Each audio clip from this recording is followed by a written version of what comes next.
ਪਾਕਿਸਤਾਨ 'ਚ ਪੰਜਾਬੀ ਕੌਮਪ੍ਰਸਤਾਂ ਦੇ ਸਭ ਤੋਂ ਵੱਡੇ ਨੈਟਵਰਕ ਪੰਜਾਬੀ ਨੈਸ਼ਨਲਿਸਟ ਫੋਰਮ ਵੱਲੋਂ जी आया बंगाल की जोग्राफियाई ते पंजाबी की ज़हनी अलैदगी क्यों हुई।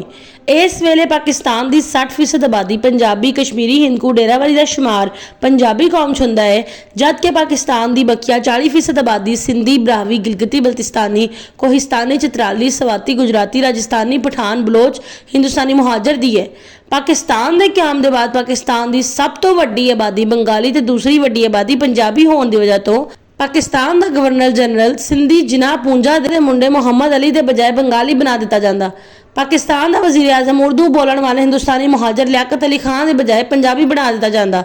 जबकि मशरकी पाकिस्तान की कौमी जुबान बंगाली ते मगरबी पाकिस्तान की कौमी जुबान पंजाबी कर दी जाती ते ना पाकिस्तान की 56% अक्सरीती आबादी बंगाली पाकिस्तान की अकलीती आबादी सिंधी मुहाजर पठान बलोच तो जोग्राफियाई तौर पर अलहदा होंगी। ना पाकिस्तान की 60% अक्सरीती आबादी पंजाबी पाकिस्तान की अकलीती आबादी सिंधी मुहाजर पठान बलोच तो ज़हनी तौर पर वख होंगी। ना पाकिस्तान की